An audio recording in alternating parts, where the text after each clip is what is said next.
What's up, y'all? So today I'm just going to propagate into the realm, as always, and talk about whatever comes to mind, really. It's kind of how I always conduct business anyway, is is by just going off of whatever comes to the dome, whatever comes to mind, so to speak. So, what are you doing right now? Like, are you prepared for what comes next? Are you prepared for where we are as a civilization? Are you seeing things differently, or are you still going about the motions of living in this 3D realm? What are you doing? Well, whatever it is, I hope you are making the best of it and enjoying it to the best of your ability, because what is the alternative? Being shaky, being a little scared, being nervous and anxious. Stop it. Just completely stop it. Don't do it anymore. Easier said than done, I suppose. So, really, if you aren't just going with this roller coaster, then you are pretty much doing what people do when they ride a roller coaster. Well, this person does it better.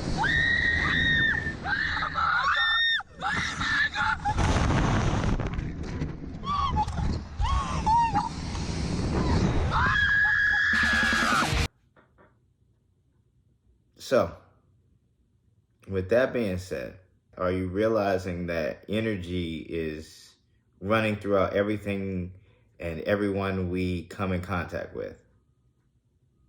If you're messing around with someone sexually and you're not realizing that the energy transfer is there, then you're just going about sex in a 3D manner. And I mean, as good as that may be for you, it could be so much more. It could be 10 times better if you realize that you're both transferring energy to one another.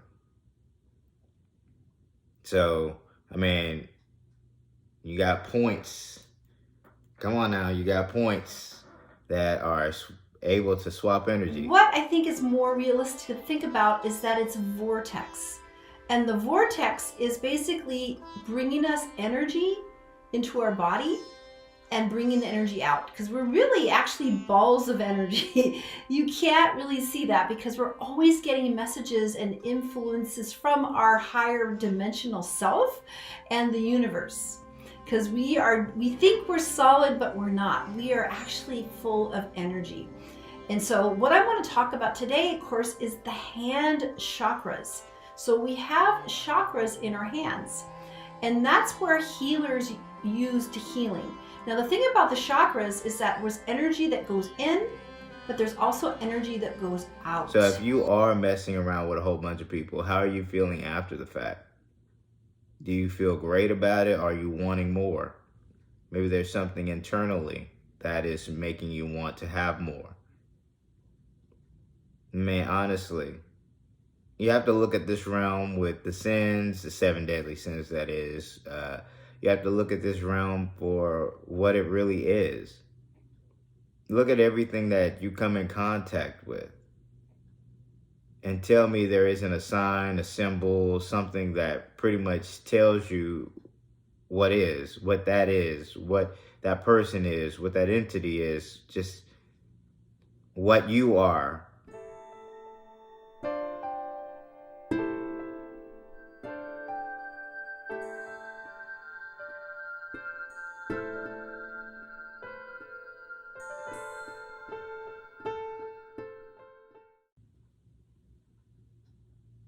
Oh, I want more. I want more. Oh my God. I need it all the time. Why though? Some would say that that's due to what's deeply inside. Some would say that that's neurological. Some would say it's because of the signs and symbols that are placed in front of us when we go on social media, which that's a real thing. So honestly, you can become either desensitized to certain things, or you can be manipulated into wanting certain things based on what you're watching, and you just have to be aware of it. This realm is different. It's so much different than before the unveiling. And being it blindfolded and just going with the flows of life, even though it was keeping us in low vibrations and negative energy, it was very orderly. You understood the hierarchy, the pyramid. You may not have seen it as a pyramid, but you understood that it was ordered to this. Now, it's like all over the place because people are like, oh, I didn't know this. I can't believe this. Oh my God, what was I a part of? Go with it, okay? I mean, you signed up for certain things. You made your choices. And some of us who are a part of the apparatus, the organization, who realized long before the unveiling began where they were, you made your choice. You know, you just have to go with it. You can either double down on that choice, you can go against the choice and help out in other ways.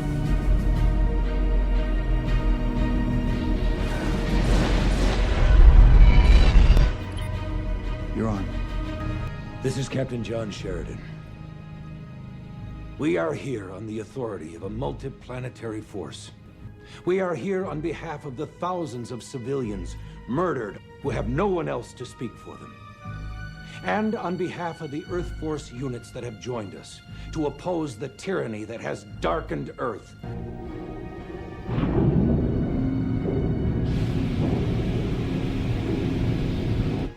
Planetary defense grid is activated.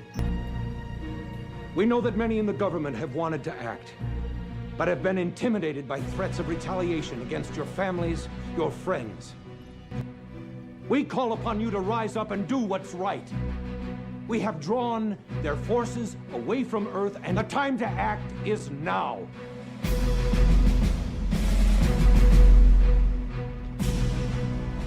This is not the voice of treason. These are your sons, your daughters, whose loyalties have never wavered, whose beliefs in this alliance has forced us to take extraordinary means. For justice, for peace, for the future, we have come home. But you made a choice, regardless of what you're doing right now. You know, you're making a choice every day. But you just have to go with that. Like me, I made a choice. Am I going to end up alone? Probably. I mean, honestly, I made a choice. I mean, we all making choices here, and whether or not the choice is a good one or a bad one, or whether or not it coaxes the narration or doesn't, which every decision you make coaxes the narration. So just understand that, really. But besides that point, we are really just trying to make the best of life. The government's trying to make the best of lying to you, and that's okay. That's their job. That is completely and utterly their job. And you have people out there trying to figure out what to do next.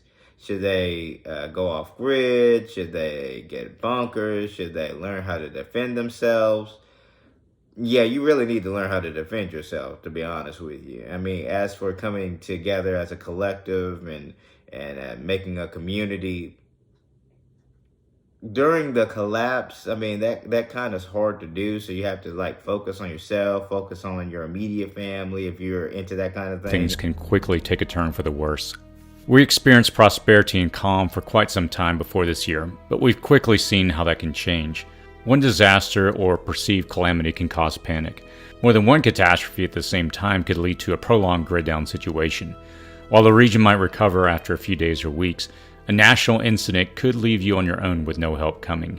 If a significant enough event were to occur that completely disrupted our supply chains and resources, the results would be catastrophic.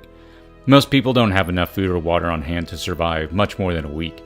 In this video, we'll cover what you can expect when a national disaster over 90 days occurs and how you can prepare now. You just have to really kind of be to yourself to a certain degree. But if you want to build a community, that will come. It will. I mean, human nature is we want to be close to one another. And as for the planet changing and making abrupt changes at that, just go with it, okay? I mean, honestly. After flooding the world, freezing the world, burning the world, where are you right now? You're still here, right? Still here. Still here. Okay? So you can't really fear that kind of thing or have anxiety over the end, because truly it's not an end for any of us. It's just a new chapter. And even if that doesn't resonate with you, read a book, okay? Read about the antediluvian time period. Read about agriculture. Read about the Egyptians, Sumerians, Kemites, heck, the Aztecs, the Mayans, other civilizations that have been hidden underneath forests, the Indus River Valley, the Aboriginal people of Australia. Just read about all that kind of stuff, because it all ties together in the end. Of course, it was impossible to connect the dots looking forward when I was in college, but it was very, very clear looking backwards 10 years later. Again, you can't connect the dots looking forward. You can only connect them looking backwards. So you have to trust that the dots will somehow connect in your future. You have to trust in something, your gut, destiny, life, karma, whatever. Because believing that the dots will connect down the road will give you the confidence to follow your heart, even when it leads you off the well-worn path. And that will make all the difference. There's too many connected dots, and so many people don't really know how to connect dots because of how they've been taught and indoctrinated, but it's okay. There are others out there who recall, who will connect dots and will get to a certain level. It's like it. Really, that's just the way it is.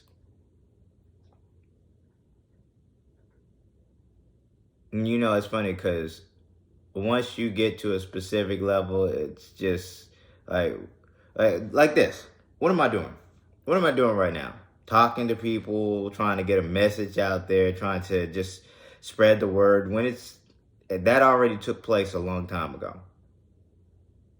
Now you got people just coaxing the narration, pushing it forward with ideals, new understandings of the way the world is, the way it once was. It's crazy, you know? And so I say all that to say, I'm really just on here as a slight egotistical kick to a certain degree, but also to pretty much say that, I mean, we're watching. All of us at this moment, because it begins and ends right there. And so with that, I hope you are living life without any kind of stress and anxiety. And if you are living life with stress and anxiety, you have to be aware that you can turn that off. You can switch your mood. Electrochemical responses. That's all that those emotions are. Our brains and our nervous systems and the substances they produce and are always bathed in are amazingly complex, nuanced systems. And even though we're always talking about our mental activity as being somehow separate from all of the biological stuff going on in our bodies, in reality, the moods, ideas, impulses that flash through our minds are spurred by our biological condition. As psychologists like to say, everything psychological is biological. So one way to understand how your mind works is to look at how the chemistry of your body influences how you think, sense, and feel about the world around you. To do that, we begin at the simplest level, the system with the smallest parts. It's all about the neuron, baby. You just have to perceive it differently. If you perceive pain as joy, then that's what it will be. But since we've been geared to see pain as, ow, oh my God, oh jeez. That's how you will see it. But if you can perceive it differently, that's what it will be. It's all power of mind. Really. This is why it all ends and begins here. Should I put it in the third? Like there we go. I'm using my hands a lot in this video, and normally I tend not to use my hands because hands are power sources and can coax things in their own right. And See, even with that, that's a lot of information behind that, and I do not want to go into that. You have people who can teach you about that, who will teach you about that, and again, as I've stated in past videos, I am not a teacher. That is not who I am. That's not my lease in life. But if you pick up something from these videos, okay, cool. You know? So, hopefully you are living life to the best of your ability. And I said that probably multiple times in this video. So with that, I will leave you with this. The times are changing. We're moving forward, and the energy levels are going through multiple shifts, and it's definitely going to feel heavy for a brief stint, but don't let it get to you. You're not alone. You never were alone to begin with. We've always been here. So, with that little message, a smile on, and positive vibes your way. For the light workers, keep doing your thing. For the chosen, stay on mission. And for those who know, let's get it.